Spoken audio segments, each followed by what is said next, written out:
नमस्कार बच्चों, इकाई 2 विलियन में ये हमारी दूसरी क्लास है और आज हम इकाई को आगे बढ़ाते हुए पढ़ेंगे विलियन की सांद्रता को व्यक्त करने की विभिन्न विधियां। ठीक है, तो आज का हमारा शीर्षक है विलियन की सांद्रता को व्यक्त करने की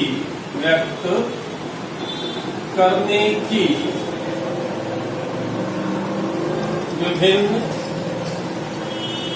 विधियां। ठीक है, जैसा कि हम पहले ही बात कर चुके हैं कि सांद्रता का अर्थ होता है विलायक या विलयन की निश्चित मात्रा या आयतन में विलय की मात्रा। ठीक है, तो इन सभी विधियों में हमें विलायक या फिर विलयन में विलय की मात्रा बतानी होती है या फिर बताई जाती है। ठीक है, तो इनमें से हमारी पहली विधि है प्रतिशतता।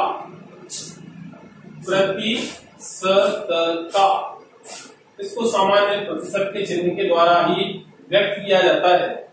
बहुत ही आसान है। अगर हम परिभाषा की बात करें तो कह सकते हैं विलयन के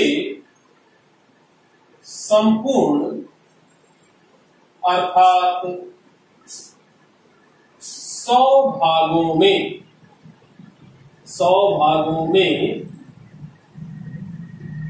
विलय की मात्रा है ना।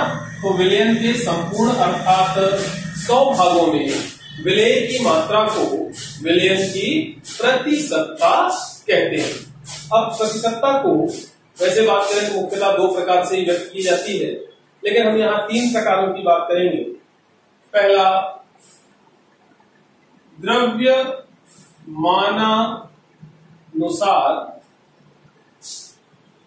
प्रतिशत, जिसे संक्षेप में वेट बाय वेट परसेंट लिखा जाता है। और साधारण सी बात लिखा ही हुआ है द्रव्यमानानुसार, मतलब विलय और विलयन दोनों की यहाँ द्रव्यमान की बात की जाती है। तो विलय का द्रव्यमान बटे विलयन का द्रव्यमान गुणे 100। ठीक है, क्योंकि 100 भागों में निकाली जाती है इसलिए गुणे 100। दूसरा है द्रव्यमान आयतनानुसार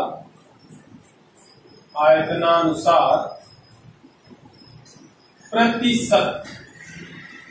संक्षेप में इसे वेट बाय वॉल्यूम परसेंट लिख दिया जाता है। तो यहां पर देखिए विलय के द्रव्यमान की बात करनी है विलयन के आयतनानुसार, तो इसे हम लिखेंगे विलय का द्रव्यमान बटे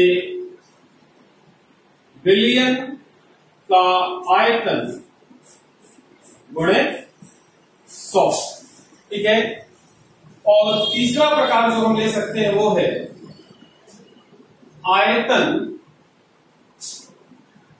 आयतनानुसार प्रतिशत। अर्थात यहां पर विलय की आयतन की बात की जाती है विलयन के आयतन के अनुसार। तो इसको संक्षेप में लिखा जाएगा वॉल्यूम बाय वॉल्यूम परसेंट। ठीक है, इसे लिख सकते हैं विलय का आयतन बटे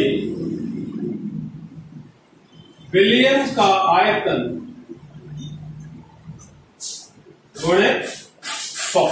ठीक है, इसमें से सबसे ज्यादा उपयोग होने वाली विधियां हैं द्रव्यमानानुसार और द्रव्यमान आयतनानुसार प्रतिशत।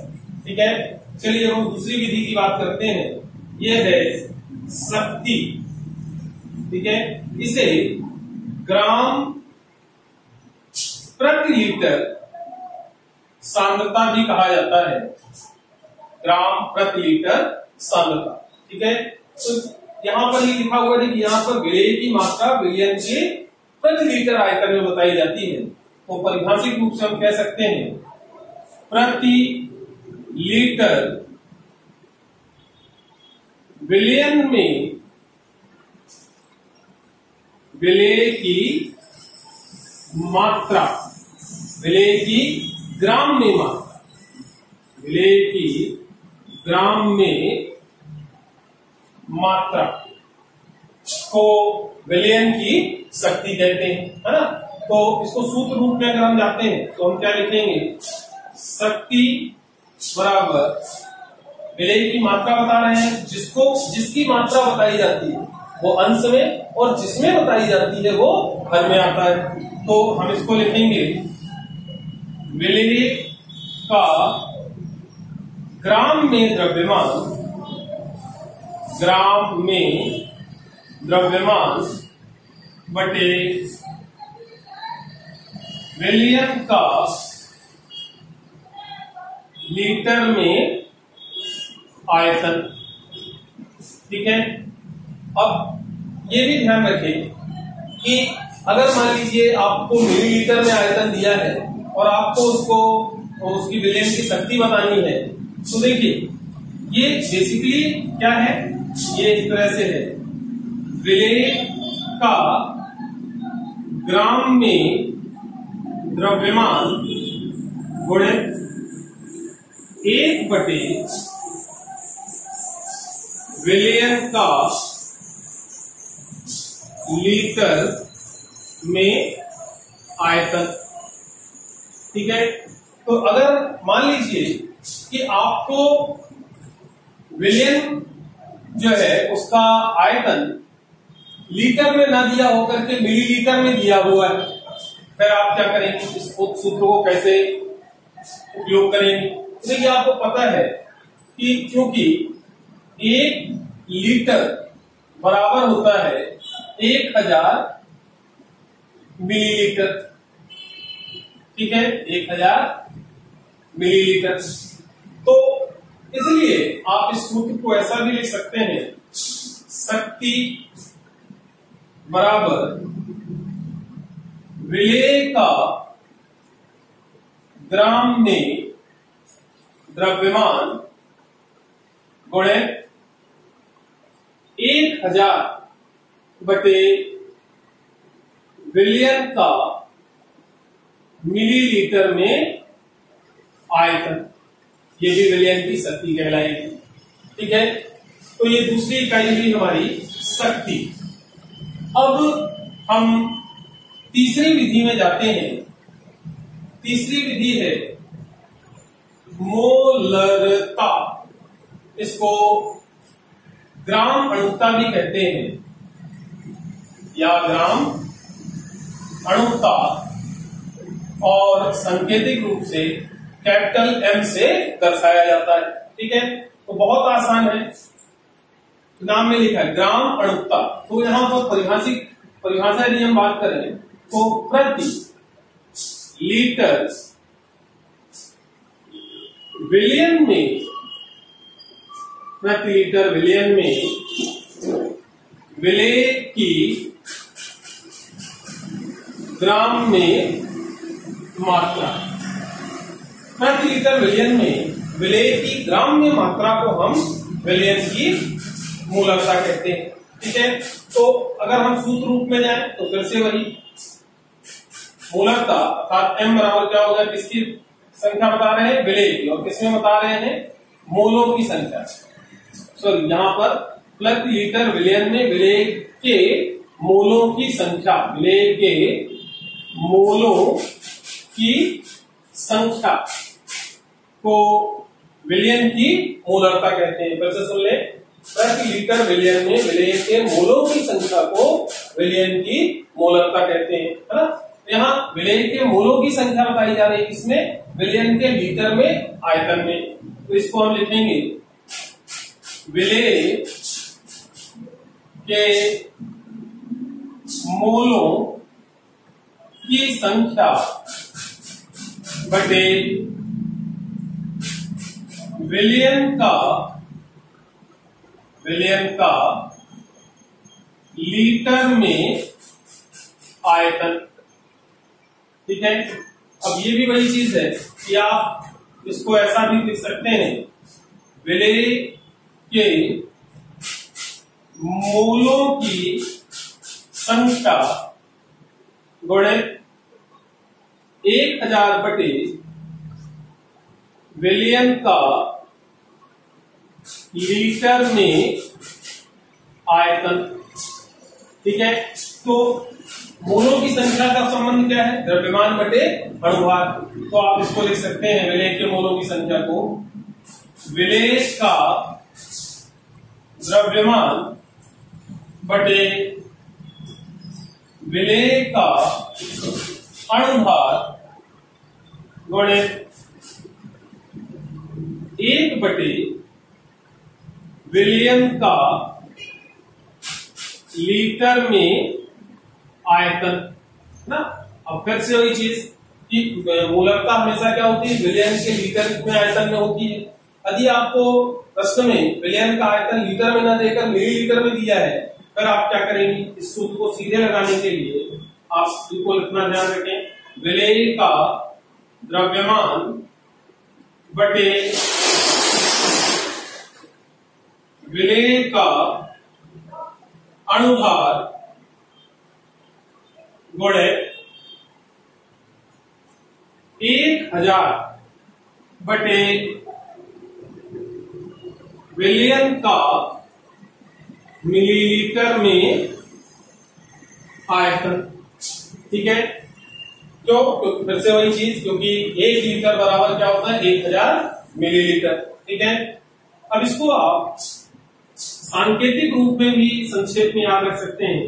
विलेय के द्रव्यमान को हमने यहां मान लिया WB, अणुभार को MB गुणित 1000, आयतन को लिखते हैं V, ये ml में है इसलिए V in ml। तो आप ये भी कह सकते हैं कि M बराबर WB बटे MB गुणित 1000 बटे V in ml, मतलब विलयन का आयतन लेकिन मिलीलीटर में। ठीक है, अब अगली विधि हम लेते हैं। अगली विधि है मोललता। इसको स्मॉल m से व्यक्त किया जाता है। विलयन की मोललता को हम स्मॉल m से व्यक्त करते हैं और बहुत ही सिंपल परिचय है इसका, परिभाषा है इसकी। वो क्या है? प्रति किलोग्राम विलायक में विलेय के मोलों की संख्या, विलेय के मोलों की संख्या, प्रति किलोग्राम विलायक में विलेय के मोलों की संख्या को विलयन की मोललता कहते हैं। ठीक है, अब यहां ध्यान दें, फिर से वही चीजें। अगर सूत्र रूप में कहें तो विलेय के मोलों की संख्या बताई जा रही है विलायक के किलोग्राम में, मतलब द्रव्यमान में। तो हम इसको लिखेंगे विलेय के मोलों की संख्या, जिसकी मात्रा बताते हैं उसको अंश में रखते हैं। तो विलेय के मोलों की संख्या बता रहे हैं इसलिए अंश में, और किसमें बता रहे हैं? बटे विलायक का किलोग्राम में द्रव्यमान। ठीक है, और फिर से वही चीज, ये संबंध सीधा सा ये है, विलेय के मोलों की संख्या गुणित 1 बटे विलायक का किलोग्राम में द्रव्यमान। ठीक है, तो विलेय के मोलों की संख्या का संबंध क्या है? द्रव्यमान बटे अणुभार।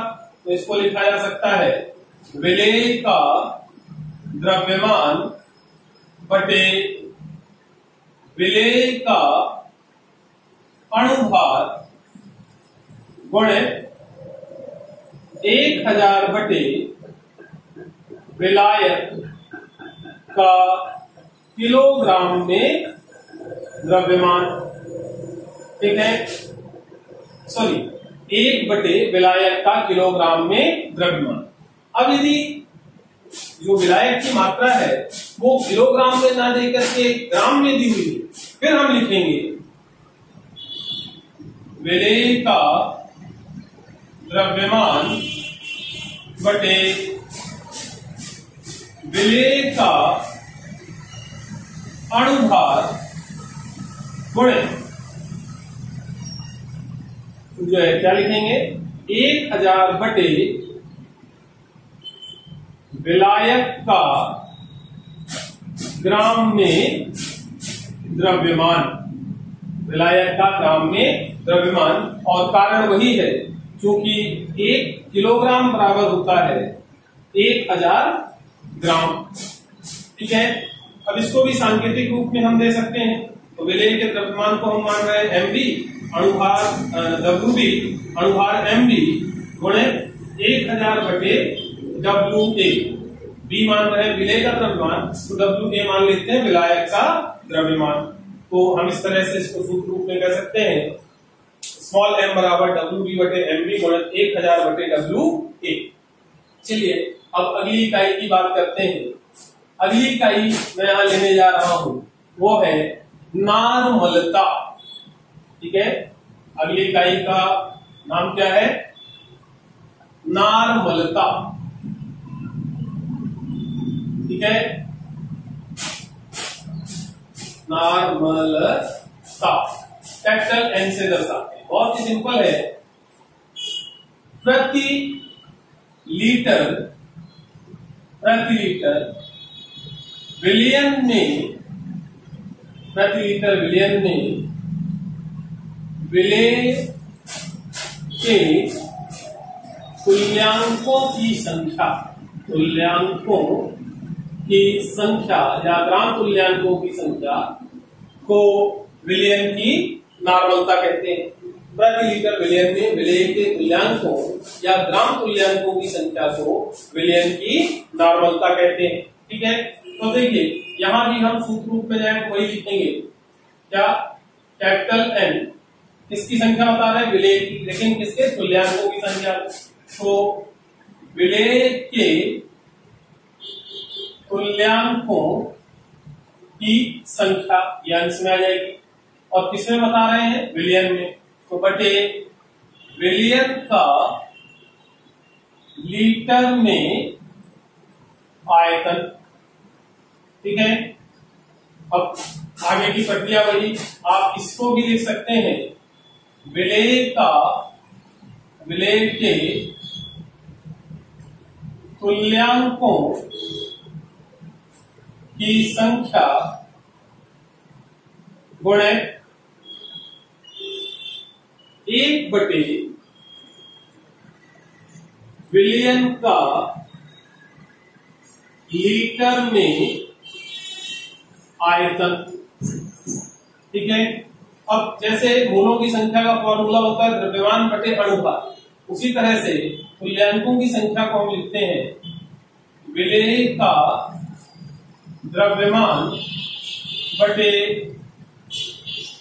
विलेय का तुल्यांकी द्रव्यमान गुणे 1 बटे विलियन का लीटर में आयतन। 1 बटे विलियन का लीटर में आयतन। अब अगर आयतन मिलीलीटर में दिया हुआ है तो फिर आप क्या लिखेंगे? आप लिखेंगे विलेय का द्रव्यमान बटे विलेय का तुल्यांकी द्रव्यमान गुणे 1 लीटर बराबर क्या होता है? 1000 मिलीलीटर। तो मिलीलीटर को लीटर में बदलेंगे तो कैसे लिखेंगे? 1000 बटे विलियन का मिलीलीटर में आयतन। ठीक, अब इसको सांकेतिक रूप देते हैं तो क्या लिखेंगे? विलेय का द्रव्यमान हम क्या मान रहे हैं? WB, तुल्यांकी द्रव्यमान को मान लेते हैं EB गुणे 1000 बटे V in ml, है ना? मतलब विलियन का लीटर में आयतन, ये हमें याद रखना है। ठीक है, ये हो गई नॉर्मलता। अब अगली इकाई लेते हैं, अगली विधि हम यहां बात करने जा रहे हैं और वो है फॉर्मलता की। ठीक है, फॉर्मलता, इसको कैपिटल एफ से दर्शाया जाता है। ठीक है, बहुत ही सिंपल है ये भी। 30 लीटर विलियन में उपस्थित विलेय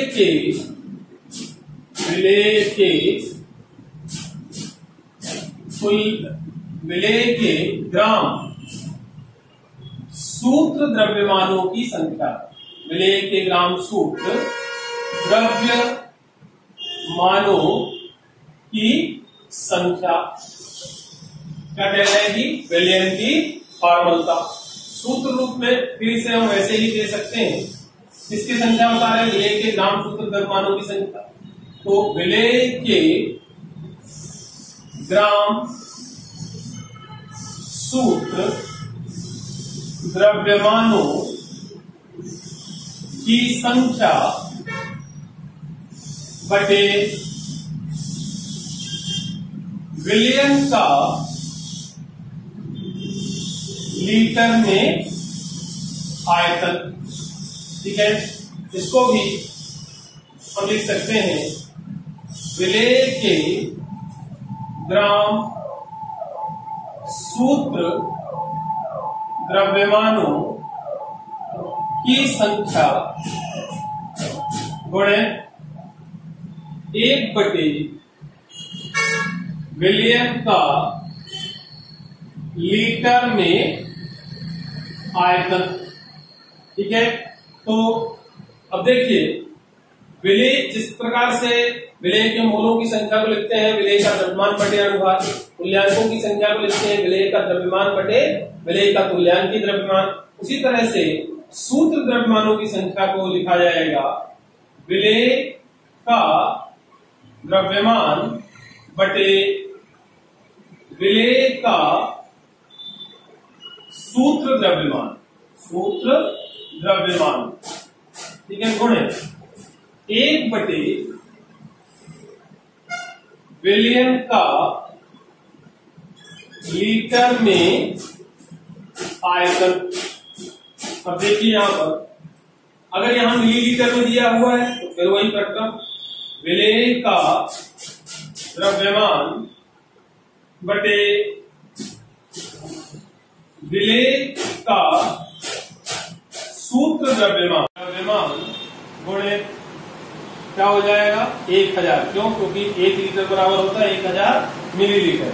1000 बटे विलियन का मिलीलीटर में आयतन। ठीक है, अब अगर आप इसको सांकेतिक रूप देखते हैं, विलेय का द्रव्यमान हम क्या मानते आ रहे हैं? WB। सूत्र द्रव्यमान को लिखते हैं FM, फॉर्मूला मास, गुणे 1000 बटे विलियन का मिलीलीटर में आयतन को VmL, या आपको याद रखना है कि VmL मतलब क्या है? विलियन का मिलीलीटर में आयतन। ठीक है, ये हमारी फॉर्मूला है। अब अगली विधि लेते हैं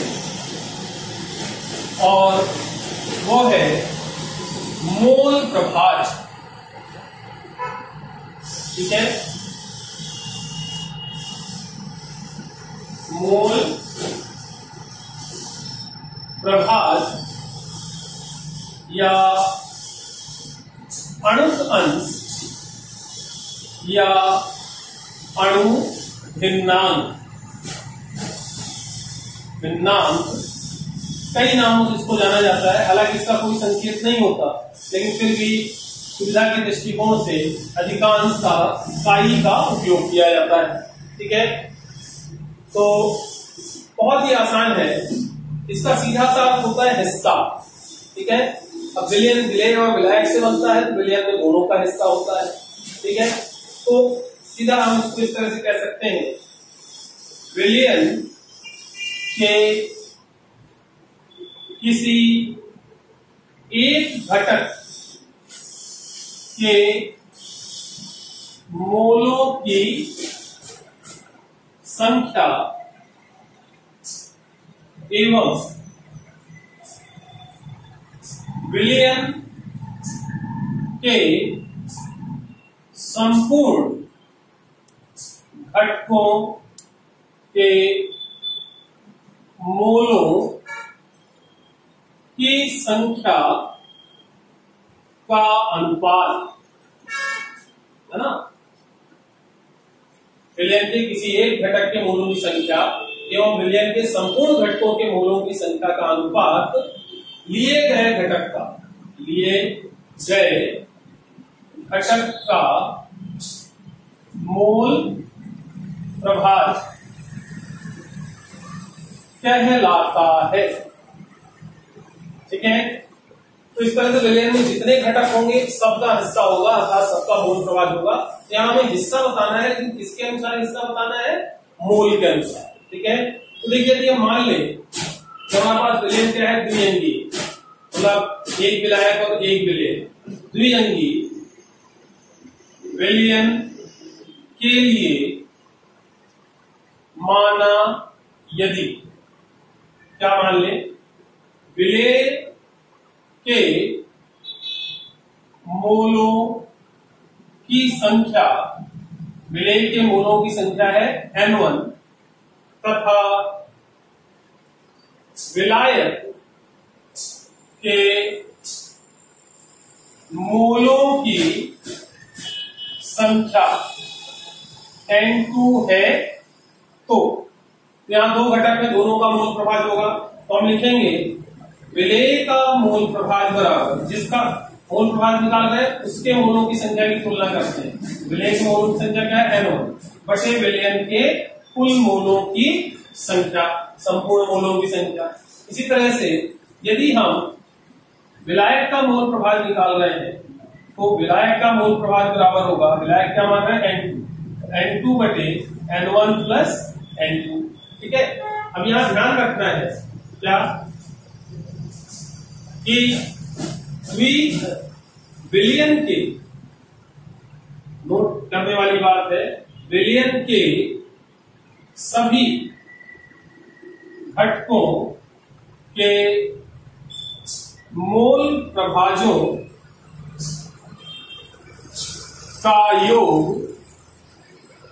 सदैव एक होता है ना।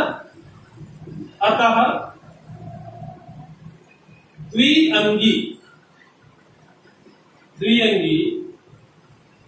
विलयन के लिए, द्विअंगी विलयन मतलब इसमें एक विलायक और एक विलय है, तो आप लिख सकते हैं विलायक का मोल प्रभाज प्लस विलय का मोल प्रभाज बराबर एक। अर्थात यदि हमें गणना करनी है विलायक और विलय दोनों के मूल प्रभाजों की, तो किसी एक का निकाल लीजिए और दूसरे का निकालने के लिए उसको एक से घटा दीजिए, क्योंकि सभी घटकों के मूल प्रभाजों का योग एक ही होता है, एक से ज्यादा नहीं होता। और दूसरी चीज, अभी इसके पहले हमने पढ़ी थी फॉर्मलता, तो वहां उसके लिए ये ध्यान रखना है कि मूल को एवं आयनों के लिए अणुभार के स्थान पर सूत्र भार का प्रयोग किया जाता है। ठीक है, मूलकों और आयनों के लिए अणुभार के स्थान पर सूत्र भार का उपयोग करते हैं। दोनों एक ही चीज है, बस अगर मूलक और या फिर आयन है तो वहां अणुभार में लेकर के हम उनकी किसकी बात करते हैं? सूत्र भार की। चलिए अब अगली इकाई लिखते हैं। अगली इकाई है द्रव्यमान प्रभाज। सिंपल है, हिस्सा है ये भी, लेकिन द्रव्यमान के अनुसार। तो विलयन के किसी एक घटक के द्रव्यमान एवं विलयन के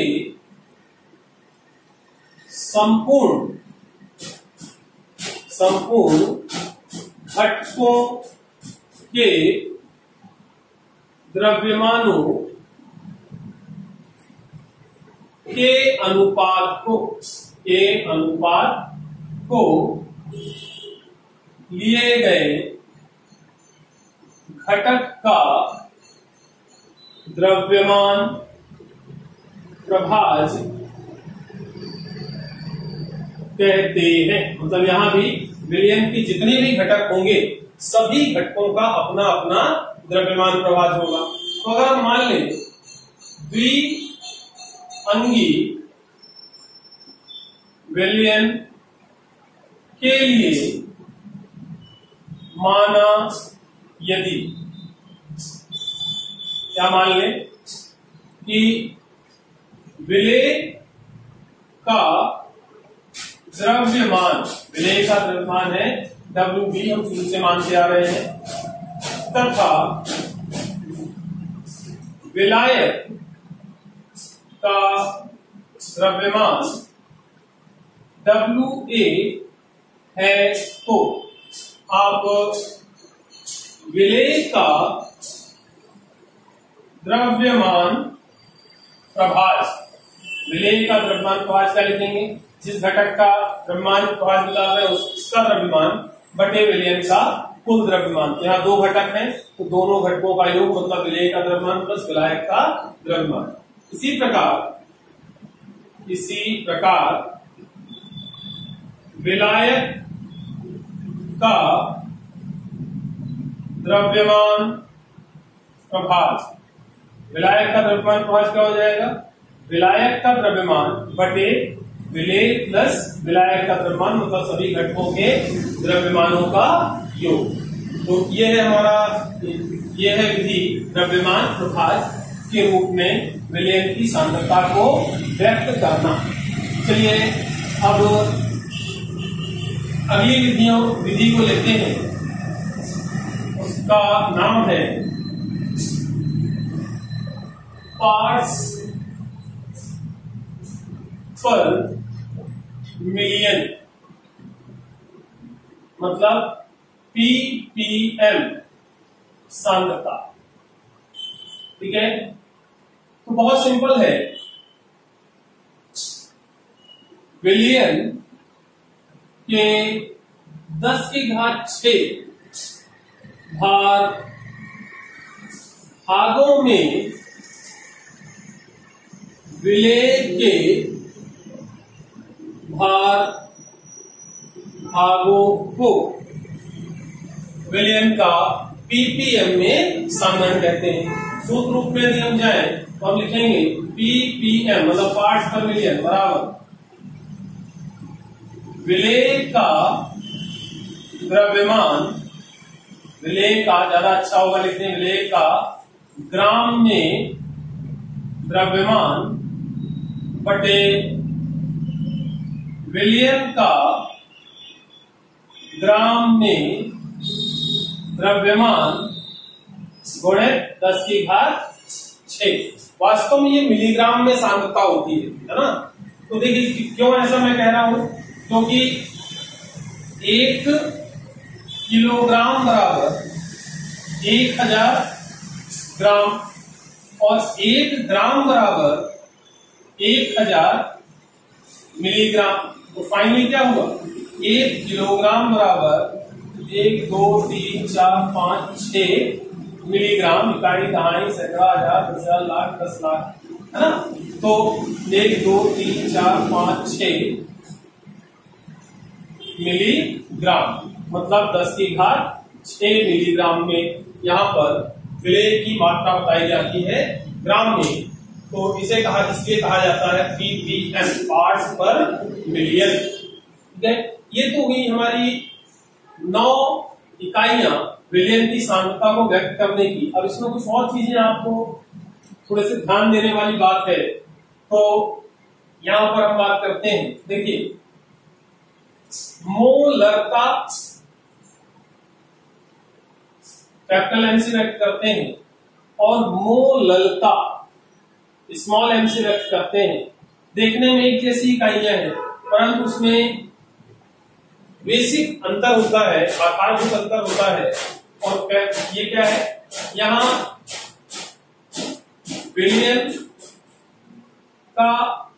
विलयन के आयतन में गणना होती है ना। विलयन के द्रव्यमान और विलायक के द्रव्यमान से कोई लेना देना नहीं होता। और यहां पर मोललता में विलायक के द्रव्यमान में गणना होती है। ठीक है, इकाई की बात करें तो मोलरता को मोल प्रति लीटर में व्यक्त किया जाएगा और मोललता को मोल प्रति किलोग्राम में व्यक्त किया जाएगा। ठीक है, मोलरता जो है ये ताप से प्रभावित होगी और मोललता ताप से अप्रभावित रहेगी, मतलब इस पर ताप का कोई प्रभाव नहीं पड़ेगा। ठीक है, तो यहां पर ये बेसिक अंतर है मोलरता और मोललता में। तो यहां पर एक ताप से प्रभावित होती है, दूसरा ताप से प्रभावित नहीं होती है। तो यहां पर आपसे प्रश्न पूछा जा सकता है, प्रश्न मोलरता एवं मोललता में से कौन ताप से प्रभावित होती है और क्यों? ये प्रश्न किया जा सकता है, पूछा जा सकता है। तो बहुत साधारण सा उत्तर यहां पे आपका आएगा। देखिए, मोलरता की गणना विलयन के आयतन में की जाती है और आयतन ताप से प्रभावित होता है तथा मोललता की गणना विलायक के द्रव्यमान में की जाती है और द्रव्यमान ताप से अप्रभावित रहता है। अतः मोलरता ताप से प्रभावित होगी और मोललता नहीं, है ना। मतलब मोललता पर ताप परिवर्तन का कोई प्रभाव नहीं पड़ेगा, क्योंकि मोललता की जो गणना है वो विलायक के द्रव्यमान में की जाती है और द्रव्यमान पर ताप परिवर्तन का असर नहीं पड़ता। विलायक जो द्रव्यमान है वो ताप घटने बढ़ने के साथ भी स्थिर रहता है, इसलिए मोलरता भी स्थिर रहेगी। जबकि मोलरता बदल जाएगी। क्यों मोलरता इसलिए बदल जाएगी? क्योंकि मोलरता की गणना किससे की जाती है? विलयन के आयतन, और आयतन ताप बदलने के साथ घटता बढ़ता है, इसलिए ताप बदलने पर मोलरता बदलेगी लेकिन मोललता नहीं बदलेगी। ठीक है, यहाँ मैं ये भी बताना चाहूंगा कि मोलरता और मोललता, लता और लता विशेष तौर से ध्यान रखना, बिल्कुल छोटा सा डिफरेंस है, नहीं तो गड़बड़ हो जाती है। ठीक है, अब यहां पर एक और प्रश्न दिया जा सकता है कि मान लीजिए हमारे पास 2 विलयन है ना। प्रश्न, समान मोलरता व मोलरता के विलयनों में से किसकी सांद्रता अधिक होगी और क्यों? ठीक है, अगर 2 विलयन दिए गए हैं और एक की जितनी मोलरता है दूसरे की उतनी ही मोलरता है, तो आपको बताना है किसकी सांद्रता अधिक होगी। ठीक है, तो उत्तर तो बहुत आसान है। आप कह सकते हैं कि मोलरता वाला विलयन अधिक सांद्र होगा क्योंकि इसकी गणना प्रति लीटर विलयन में की जाती है और विलयन में विलायक तथा विलेय दोनों होते हैं, जबकि मोलरता की गणना विलायक के प्रति किलोग्राम द्रव्यमान में की जाती है। ठीक है, तो क्योंकि मोलरता वाला विलयन अधिक सांद्र होगा, क्यों? क्योंकि उसकी गणना हम प्रति लीटर विलयन में करते हैं और विलयन मतलब विलायक और विलेय को मिलाकर। ठीक है, 1 लीटर, और यहाँ अकेला मतलब मोलरता में अकेला विलायक 1 किलोग्राम होता है, इसलिए जो मोलरता है उसकी सांद्रता कम होगी और मोलरता वाले विलयन की सांद्रता अधिक होगी तब जब दोनों की सांद्रताएं, एक की मोलरता दूसरे की मोलरता के बराबर। ठीक है, तो ये तो व्यक्त करने की इकाइयां हो गई। कई बार जब प्रश्न बनते हैं तो मोलरता और मोलरता में प्रश्न बनता है, तो एक के लिए द्रव्यमान चाहिए, दूसरे के लिए आयतन चाहिए। तो द्रव्यमान आयतन आपको संबंध भी याद रखना है प्रश्नों को हल करने के लिए। वो क्या है? घनत्व तो बराबर क्या होता है? द्रव्यमान बटे आयतन। ठीक है, घनत्व तो बराबर द्रव्यमान बटे आयतन। घनत्व को डी या रो से व्यक्त किया जाता है, द्रव्यमान बटे आयतन। तो ये भी आपको याद रखना है कि यदि मोलरता से संबंधित प्रश्न आ गए तो आपको द्रव्यमान से आयतन की गणना करनी पड़ सकती है या आयतन से द्रव्यमान की गणना करनी पड़ सकती है। ठीक है, तो ये थी हमारी विलयन की सांद्रता को व्यक्त करने की विधियां। ठीक है, आज के लिए बस इतना ही। अब आगे बढ़ेंगे हम अपनी अगली क्लास में। ठीक है।